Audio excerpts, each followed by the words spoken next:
Hello everyone. आज के video में आज के सेशन में बेसिकली हम लोग स्टार्ट करने वाले हैं वेस्ट बंगाल। ठीक है ना।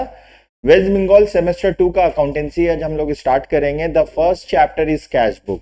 ये कैश बुक जो है सिर्फ नाम नया है, लेकिन कैश बुक में जो बेसिकली हम लोग का ट्रीटमेंट होगा, जो भी ट्रांजेक्शन होगा, ये हम लोग उम्मीद करते हैं क्लास 11 के पहले सेमेस्टर में, फर्स्ट सेमेस्टर में हम लोग कंप्लीट कर चुके हैं। इसमें क्या सिर्फ जनरल एंट्रीज आपको पास करना होगा। जो हम लोग cash general ledger trial balance का जो कैश अकाउंट होता था ना, उसी को हम लोग बोलेंगे कैश बुक। याद करो, हम लोग जनरल लेजर ट्रायल बैलेंस पढ़े हैं, है कि नहीं?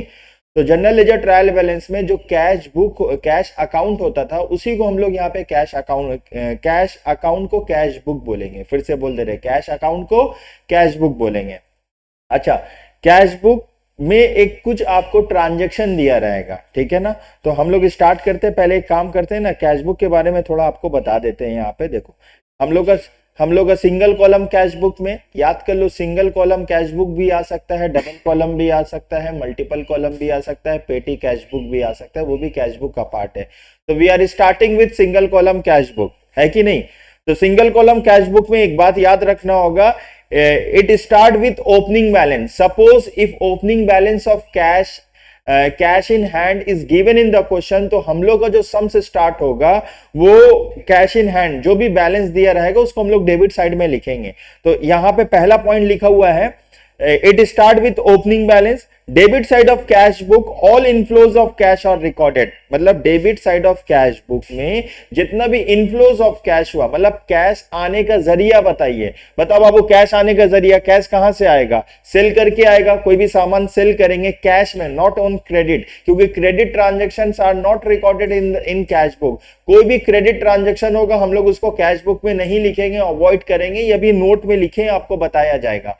तो डेबिट साइड में कैश बुक का हम लोग सारा इनफ्लोज लिखेंगे। तो पैसा कहां कहां से आएगा बताओ? आप अपने माइंड से सोचो, कुछ रटना नहीं है, सिर्फ समझना है। समझने पे ज्यादा फोकस करना है कि कैश बुक बनाएंगे, कैश बुक में इनफ्लोज ऑफ कैश लिखते हैं डेबिट साइड में। पैसा आने का जरिया क्या है? पहला तो सेल्स, दूसरा बताइए बाबू, दूसरा पैसा आने का जरिया क्या है? डेटर से पैसा मिला, कलेक्शन फ्रॉम डेटर, इंटरेस्ट मिला, मान लो हमको इंटरेस्ट मिला, सेल ऑफ स्क्रैप, ठीक है ना। मोस्टली यही सारा चीज रहेगा। बैंक से पैसा निकालें ऑफिस यूज के लिए, ठीक है ना। बैंक से पैसा निकलेगा तभी तो मेरा कैश बढ़ेगा ना। तो आपको कैश बढ़ने का क्या क्या रीजन है, ठीक है। वैसे कैश जाने का क्या क्या रीजन है आप सोचो, आप खुद ही सीख लोगे। कैश जाने का क्या क्या रीजन है? आउटफ्लो ऑफ कैश कब होगा? आप कोई भी तरह का एक्सपेंस पे करिएगा, आप रेंट पे करिएगा, आप वेजेस पे करिएगा, आप सैलरी पे करिएगा, आप एडवर्टीजमेंट पे करिएगा, आप जनरल एक्सपेंस पे करिएगा, आप कोई भी खर्च करिएगा अपने तरफ से, आउटफ्लो ऑफ कैश होगा। तो कैश बुक में basically inflows and outflows of cash record करेंगे। पैसा आने का जरिया, पैसा जाने का जरिया। तो स्टार्ट करेंगे, it start with opening balance. Cash book किससे स्टार्ट होता है? ओपनिंग बैलेंस से। Debit side of cash book all inflows of cash are recorded, credit side of cash book all outflows of cash recorded. It does not record non cash transaction. What is non cash transaction? जहां पैसा का लेन then नहीं हुआ तब भी उसको transaction बोलेंगे। जैसे मेरा फर्नीचर बिका, लॉस हुआ, 2000 लॉस, अरे कैश बुक में तो इनफ्लोज एंड आउटफ्लोज रिकॉर्ड करेंगे ना। फर्नीचर बेचने पे या फिर कोई भी फिक्स एसेट्स को हम लोग डिस्पोज किए, सोल्ड आउट किए, उस पे हमको गेन हुआ या लॉस हुआ, profit and loss on sale of fix asset shall not be recorded in cash book. तो हम लोग इनफ्लोज एंड आउटफ्लोज रिकॉर्ड करेंगे। डेप्रिसिएशन, जब भी वैल्यू डिक्रीज होता है कोई भी फिक्स एसेट्स का, जब भी हम लोग उसको यूज करते हैं उसका वैल्यू घटता है, तो जो भी रिड्यूस हुआ हम लोग उसको नहीं लिखेंगे, ठीक है ना। तो यहाँ पे लिखा हुआ है it ends with closing balance. जैसे हम लोग पढ़े थे कैश बुक स्टार्ट होता है ओपनिंग बैलेंस से, वैसे ये खत्म होगा क्लोजिंग बैलेंस से। It ends with closing balance, ठीक है ना यहाँ तक। तो हम लोग यहाँ पे आपको समझाने के लिए क्वेश्चन लिए हैं। यहाँ पे स्टार्टेड बिजनेस विथ कैश, हम पढ़ दे रहे आपके लिए। Cash deposited into bank ₹75,000, cash sales 25,000, paid rent 5,000, paid salary 15,000, sold goods to Rahul on credit. आपको यह बताना होगा इसमें क्या आएगा क्या नहीं आएगा। तो हम लोग बताते हैं, स्टार्ट करेंगे हम लोग, मान लो बिजनेस स्टार्ट किए, तो बिजनेस स्टार्ट करेंगे तो बिजनेस में पैसा आएगा, जब आएगा तो इसको डेबिट साइड में लिखेंगे। कैश डिपॉजिटेड इनटू बैंक, हम लोग के पास जो भी पैसा था उसको बैंक में जमा कर दिए, पैसा बैंक में जमा हुआ तो हम लोग के पास तो आउटफ्लो ऑफ कैश हुआ ना, जो भी एग्जिस्टिंग कैश था, कैश इन हैंड था, उसको हम लोग कैश एट बैंक में जमा कर दिए, तो हम लोग का कैश इन हैंड कम हुआ, हाथ में जो पैसा था वो कम हुआ, हम लोग का बैंक बढ़ गया। बस आपको यही तो बताना है, इतना देर से हम तो यही बोले, आपको यही बताना है, पैसा आने का जरिया, पैसा जाने का जरिया। आप बैंक में पैसा जमा किए, आपका पैसा चला गया, आउटफ्लो ऑफ कैश हुआ। कैश सेल्स, कैश सेल्स का मतलब होता है सेल्स, जब भी हम सेल्स करेंगे हमको इनकम मिलेगा। क्वेश्चन में बोल दिया है कैश सेल्स, हम सामान बेचे, पैसा मिला, पैसा मिला डेबिट साइड में लिखेंगे। पेड रेंट, हम लोग ने रेंट पे किया, ठीक है ना, तो रेंट पे किया, पैसा गया तो इसको क्रेडिट साइड में लिखेंगे। पेड सैलरी, हम लोग ने सैलरी पे किया, जब भी सैलरी पे करेंगे आउटफ्लो ऑफ कैश होगा, और जो भी आउटफ्लो ऑफ कैश होगा उसको हम लोग को क्रेडिट साइड में लिखना होगा, हम लोग लिख दिए। Sold goods to Rahul on credit, हम लोग ने राहुल को सामान बेचा। अच्छा, हम लोग क्रेडिट में सामान किसको बेचते हैं, हम लोग क्रेडिट में सामान डेटर को बेचते हैं। तो अभी हम लोग स्टार्ट किए थे ना, कोई भी अच्छा, जब भी हम लोग क्रेडिट में सामान बेचेंगे या खरीदेंगे वो तो क्रेडिट ट्रांजैक्शन हुआ। कैश बुक में क्रेडिट ट्रांजैक्शन नहीं रिकॉर्ड होता है।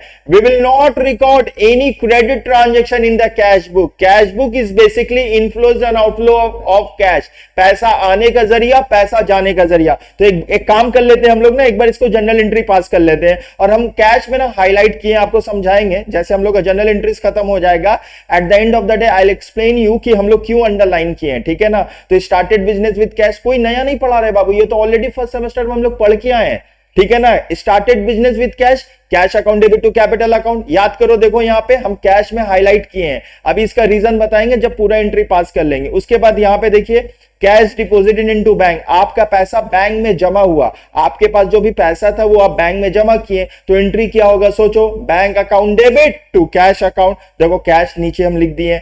उसके बाद है कैश सेल्स, देखो यहाँ पे देखिए, यहाँ पे कैश सेल्स थर्ड नंबर में, कैश सेल्स। कैश सेल्स का मतलब हम लोग का पैसा मिला, सामान बेचे, तो जनरल एंट्री हुआ cash account debit to sales account. उसके बाद हम लोग रेंट पे किए और उसके बाद सैलरी पे किए। अच्छा, रेंट पे करना, सैलरी पे करना, दोनों तो नॉमिनल अकाउंट एक्सपेंसेस है, तो rent account debit to cash account, salary account debit to cash account. देखो हम ना क्रॉस कर दिए हैं, हम लोग क्रेडिट में सामान बेचे राहुल को, तो जनरल एंट्री होगा Rahul account debit to sales account, इसको हम लोग को नहीं लिखना होगा कैश बुक में, हम लोग एंट्री आपको बताएं इसको क्रॉस कर दिए हैं, ठीक है ना। तो अब देखो जहां जहां कैश है ना, वो कैश अगर डेबिट है तो हम लोग कैश बुक में डेबिट में लिखेंगे, कैश अगर क्रेडिट है तो हम लोग उसको क्रेडिट में लिखेंगे। कैश बुक में सिंगल कॉलम हो या डबल सिंगल कॉलम अभी हम लोग करें तो इसके बारे में ही बताएंगे। हम लोग कैश बुक में बेसिकली कैश नहीं लिखेंगे, कैश के लेजर में, समझ में, कैश बुक में याद कर लो, जब आप फर्स्ट सेमेस्टर में कैश का लेजर बनाते थे तो कैश बुक, कैश अकाउंट में कैश लिखते थे, नहीं लिखते थे ना। तो कैश मेरा बढ़ रहा है डेबिट साइड में, देखो हम प्लस का साइन एरो ऊपर जा रहा है, जब भी पैसा आएगा तो उसका रीजन लिखना होगा, वजह लिखना होगा। आपके पास जो कैसा पैसा बढ़ रहा है, इंक्रीज हो रहा है, उसके पीछे रीजन क्या है। तो आपने पहला रीजन क्या लिखा बाबू, कि started business with cash, narration आपको समझाने के लिए लिख रहे हैं, तो हम लोग का सबसे पहले डेबिट में लिखेंगे टू कैपिटल, क्योंकि एंट्री क्या हुआ, cash account debit to capital account, पैसा आया लिख दिए। उसके बाद क्या हुआ, देखो हम लोग नेक्स्ट क्या लिखे, कैश सेल्स। आप इसको एंट्री से भी समझ सकते हो या डायरेक्ट समझ सकते हो कि पैसा आएगा भाई डेबिट साइड में लिखेंगे, पैसा जाएगा तो क्रेडिट साइड में लिखेंगे, ठीक है। सेल्स हुआ, तो जब भी हम लोग सेल्स करेंगे तो पैसा आएगा या जाएगा, सेल करेंगे पैसा आएगा या जाएगा, जल्दी बोलिए, पैसा आएगा, देखो यहाँ डेबिट साइड में लिखे हैं। उसके बाद क्रेडिट साइड में हम यहाँ मार्क किए, सर्कल किए, आपको नहीं करना होगा, हम जस्ट एक्सप्लेनेशन के पर्पज से आपको हम बता रहे हैं, ठीक है। कैश सेल्स, देखो रेंट भी एक्सपेंस है, सैलरी भी एक्सपेंस है, जब पेड हुआ तो आउटफ्लो ऑफ कैश हुआ, देख लो हम सर्कल किए हैं, आपको करना नहीं होगा, करके हम बता रहे हैं। पेड सैलरी हो चुका है। Sold goods to Rahul on credit, इसका एंट्री नहीं रिकॉर्ड होगा, बस एकदम आसान था। फॉर्मेट देखो इसी तरीके से आपको फॉर्मेट बनाना होगा। हम लोग को डेबिट को ऐड करना होगा, क्रेडिट को माइनस करना होगा। डेबिट को ऐड किए, डेबिट में कितना आइटम है, दो ही आइटम है, 1,00,000 और 25,000। 1,00,000 और 25,000 को दोनों को ऐड करो, 1,25,000। क्रेडिट साइड में 3 है, 75,000, 5,000 और 15,000, 75,000, 5,000, 15,000। आप क्रेडिट को ऐड करिए, डेबिट से माइनस करिए, आपका बैलेंसिंग फिगर आएगा 30,000। अब बात समझना, जो बैलेंसिंग फिगर आएगा ना, इसको सीडी बोला जाता है, इसको क्लोजिंग बैलेंस ऑफ कैश बोला जाता है। मतलब साल के आखिर में, महीना के आखिर में प्लस माइनस करके के बाद आपके पास कितना बैलेंस बचा, 30,000। तो आज का 30,000 आज का क्लोजिंग बैलेंस, कल का ओपनिंग बैलेंस हो जाएगा। तो हम लोग का कौन सा मंथ चल रहा था, जनवरी। जनवरी का एंडिंग डेट क्या होता है बाबू, 31 जनवरी। तो देखो ऑलवेज सीडी का मतलब कैरेट डाउन में हम लोग क्लोजिंग डेट लिखते हैं। और आज अगर 31 जनवरी है तो कल कौन सा डे होगा, कल 1 फेब होगा। तो देखो यहाँ पे 1 फरवरी 2024 लिखे, ओपनिंग बैलेंस हो जाएगा, मतलब सीडी बीडी हो जाएगा। याद रखने वाला यही बात है, जो सीडी होगा वही बीडी होगा। और आप फॉर्मेट देखो, हम जैसे फॉर्मेट बनाए उसी फॉर्मेट में आपको बनाना होगा, ठीक है ना। तो उम्मीद करते हैं आपको क्लास समझ में आया होगा। चैनल पे नए हैं बाबू, मैं रिक्वेस्ट करूंगा चैनल को आप सब्सक्राइब करिए, अपने फ्रेंड के साथ जरूर शेयर करिए। मिलते हैं नेक्स्ट वीडियो में। Thank you so much.